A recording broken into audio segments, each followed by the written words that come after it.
40 years ago, mad scientists on the silver screen struggled to harness an invisible ray from space. But neither screenwriters nor real scientists suspected that the Earth was actually being showered by invisible rays from the cosmos, radio waves. Discovery of these waves has revolutionized our concept of the universe and given birth to a new kind of astronomical observatory, the radio observatory. This is the National Radio Astronomy Observatory, secluded in the mountains of West Virginia. The instruments here are used by astronomers from throughout the nation.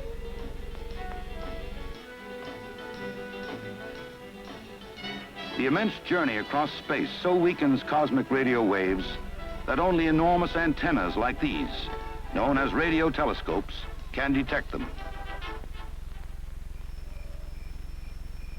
For hundreds of years, the word telescope referred to the assembly of mirrors and lenses used by optical astronomers to collect starlight.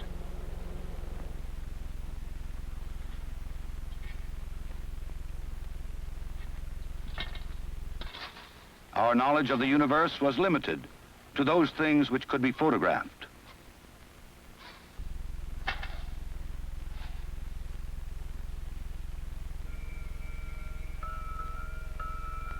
The radio astronomer uses a different technology, with electronic recorders taking the place of film.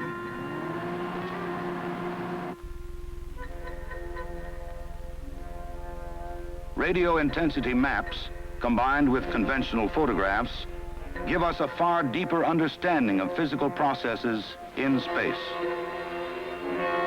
By revealing to us the invisible sky, radio astronomy has radically altered our notions of the universe.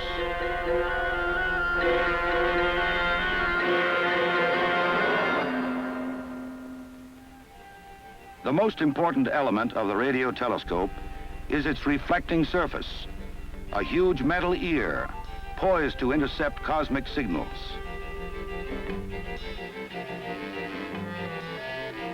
The curved reflector redirects incoming radio waves to a sensitive receiver held suspended at the point of focus. Amplified by the receiver, the signals are then sent down to a control room. Delicate electronic instruments analyze and record the radio energy collected by the telescope. The basic process is similar to what occurs in a home radio, except that the signals here are billions of times weaker.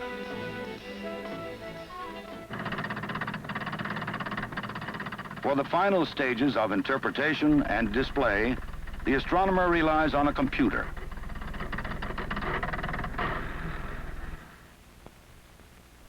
Because of the intricacy of radio telescopes, each one must be custom built for its special tasks. This very large telescope, with an area of almost 2 acres, is used for collecting extremely weak signals. Other telescopes are designed to accurately track celestial objects in their daily motion across the sky.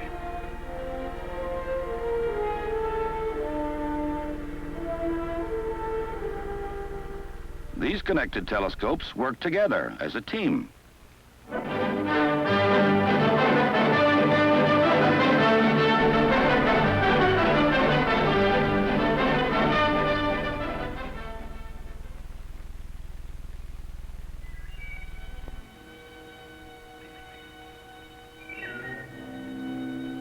"93 million miles. The distance from our planet to the sun staggers our imagination. And yet, by cosmic standards, the sun is within a stone's throw of the Earth. So it is not surprising that of all the radio waves from space, those from the sun are the strongest.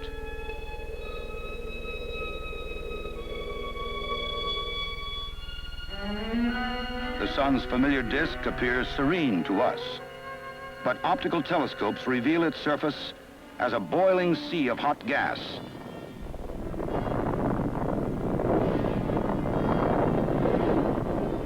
Here, fiery hurricanes blow with winds of thousands of miles per hour.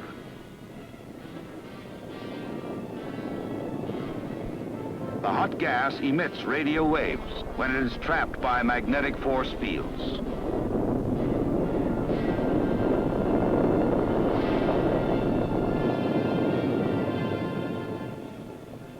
In addition to its radio emission, an unusually large explosion on the sun's surface can eject massive clouds of gas toward the Earth. When these hit the Earth's atmosphere, they can disrupt radio and television communication.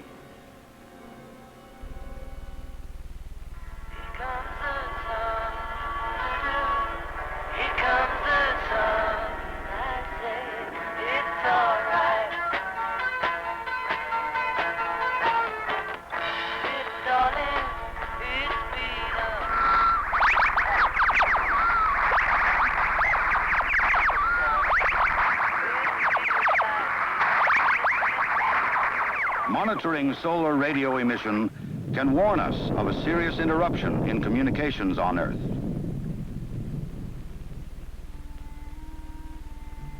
The objects of greatest interest to radio astronomers are far beyond the solar system.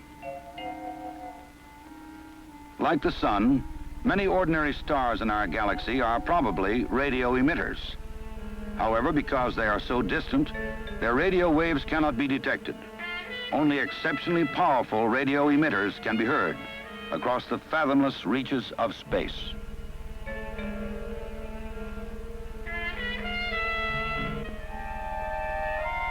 This strange object is cosmic debris, the relic of a stellar cataclysm.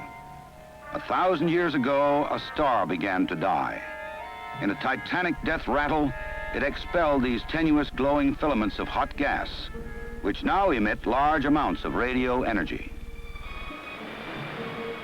Recently, radio astronomers discovered a remarkable pulsating signal coming from the remains of the shattered star itself.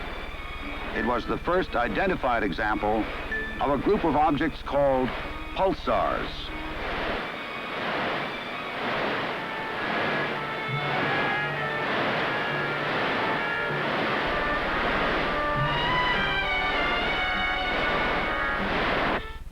Radio bursts from the pulsar recur with astonishing regularity. Like a lighthouse beacon, the pulsar flashes light and radio waves into space. The dying star has shrunk, collapsing under its own weight, and is now no larger than Manhattan Island.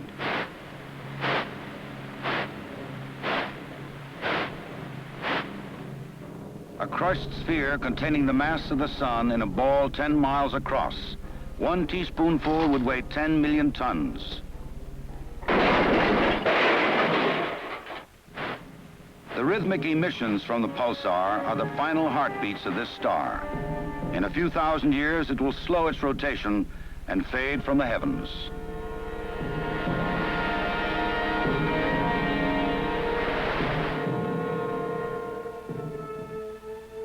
While all stars must die, others are continually spawned out of the fertile gas and dust filling space.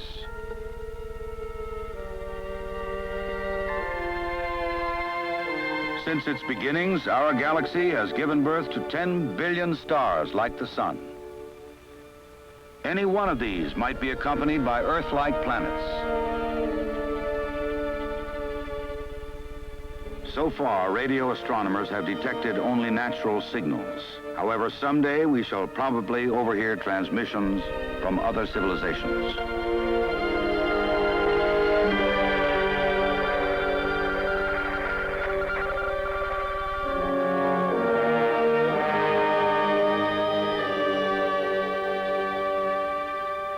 The greatest challenges to modern astronomy lie even beyond the enormous flat disk of stars we call our galaxy.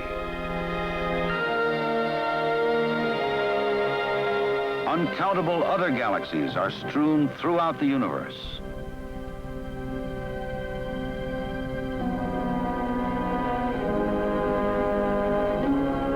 Some of these are incredibly strong radio emitters, releasing 1 trillion times as much energy as a pulsar.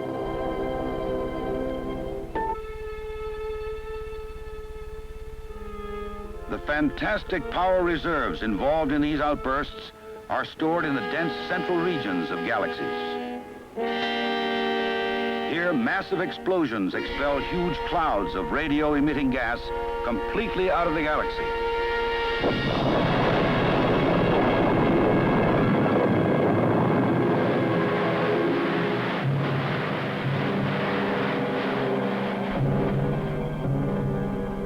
We have not yet completely fathomed the radio galaxies.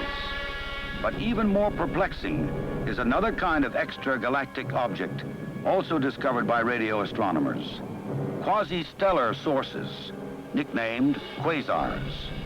To optical telescopes, the quasars appear only as faint points of light. Yet some of them are so far away that they must actually be the most luminous objects in the universe. The laws of physics, as presently understood, may not completely explain the quasars.